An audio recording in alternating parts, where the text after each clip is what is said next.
In the sense, all the economic phenomena, what we have seen in Bangladesh, and as I go forward, you will possibly empathize with me on that, that is a story of most low-income developing countries who are in need of reforms. So let us go through that, and how does Bangladesh looks like in the post-August 2025 perspective over here. But I will again take a step back and say, reform is not altogether a new thing in Bangladesh. So the first reforms which happened in this country was immediately after the independence. It was a forced reform, starting from nationalization to many other things, which happened in the early 1972, 73, 74. The second wave of reforms, we have seen the liberalization, deregulation and privatization from the late 1970s, after 75. And that is when the economy was put into, in much more on the market economy rules. The third one I want to recall, it was during General Ershad's time, the enactment of the local government reorganization ordinance. That led to creation of the Upazila system, the sub-district system, also the decentralization of the judiciaries and other issues. So that was the other one which we need to recall. The structural adjustment programs enunciated by the World Bank in the 1990s and the poverty alleviation programs at that time was the other way when we have moved forward with reforms on that.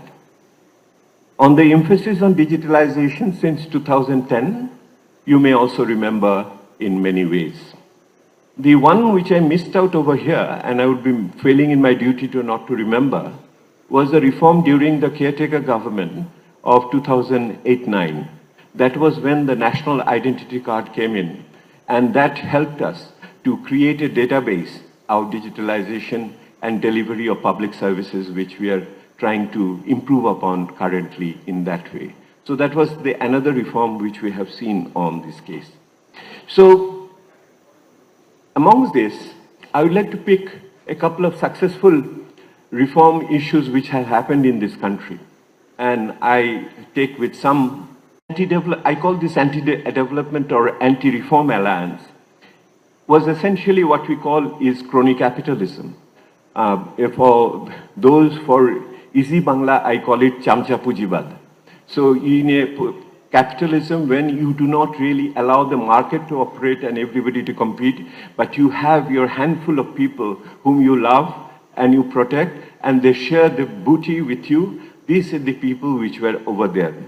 But what was happening in Bangladesh, and it is happening in elsewhere, in other countries in Africa, Central America, and also in South Asia, when you pursue very deeply crony capitalism, not a competitive capitalism, market economy, there creates the rise of the oligarchs. Oligarchs is a Russian word, but the oligarchs are such that they're so, not only have huge capital, huge money, but also they are not only in one sector. If they're in the banks, they're also in exports, they're also in shipping, they're also possibly in public infrastructure, and you'll find them everywhere controlling the whole business across the board, these oligarchs over there. And what these oligarchs and lack of democracy leads to, this anti-reform alliance, is that they give rise to kleptocracy. Kleptocracy is possible to sustain investment and to move forward over there and create employment. Is it correct? So banking and energy are the two priority areas. Third area which we talked about was collection of revenue. With the lowest tax revenue ratio in the region, revenue collection, domestic resource mobilization was one key issue. Public expenditure, the quality of the public expenditure, that we have found that 40% of the ADP was stolen. So, and you know very well how it was the overpriced projects which we have done. And so that is how it is. And then you start, fiddling with the data. And that was what we were doing, and our GDP growth rate, inflation, and all other issues, and even inflation, all the other issues were very, very skewed and was politically driven. In my report, I have mentioned the villain of the piece was the data. because by screwing the data, sorry for the expression, we could really create a narrative which is not based on real evidence as we have seen. So the integrated reform was important as we move forward. The economy needs to stabilize. The government the economy which was inherited by the government was plagued with macroeconomic instability. Inflation going up, exchange rate going down, inflation and the investment is not there. Employment situation is very poor, particularly with the educated youth. So stabilizing the macroeconomy was an important thing. And I'm so proud to say that we have achieved some results in this case. And we have could bring down the interest rate. Yesterday, day before yesterday, had been talking about the new monetary policy, whether the time for easing has come or not. But I think the governor wants to take a bit more cautious step in this case and wait a bit. The issue of FDI and other issues were very much there. The budget framework for 2026, we recommended a couple of things on the expanding the tax base, improving the effectiveness of public investment, protecting the social services, social protection, completing some of the foreign funded projects. If there was already sunk cost, we need to complete them and get the results, and strengthen the government compliance.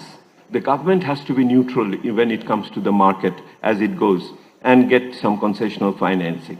We talked about the midterm planning. Although the government came for an interim period, but nonetheless we did away with the 8 5-year plan correctly, but we didn't put together a medium-term plan. This is one of my regrets, that the government could have done a 2-year plan to provide a much more stable policy framework for the investors. We talk about creating a forum for the international development partners, because as you know, the international development partners have shown extreme interest in supporting Bangladesh, the reform initiatives. Each of them were going to the chief advisor and the advisors offering help, but we didn't have. Task force was specially formed to look at the low-hanging fruits, and the chief advisor's office instructed the ministries and divisions to work independently and not wait for instructions, and which do not need any kind of legislation, new legislation, but through regulatory and executive intervention, we can solve them, should be done. In fact, the Chief Advisor's Office, I strongly recommend you to look at that booklet which has been published in 15 June, reforms by the current government, to go through and see over there. But the question which will come today morning is that, and as you know, as an independent analyst, I cannot stop but not saying what I want to say now, here on. Did our Bangladesh current phase of reform satisfy all the requirement for a successful reform? My answer is possibly not. Why? First of all, in order for any reform to succeed, the regime has to show strong will. It cannot really vacillate from that particular point and really not respond to various kinds of interest groups when it comes and demonstrations comes near Jamuna. So this is the issue which needs to be much more strongly emphasized. The strong will of the government has to be made more visible.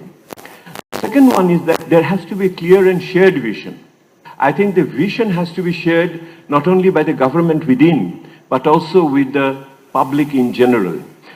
As I said, since there was no integrated framework, medium-term framework, that shared vision was not really encapsulated in a particular document.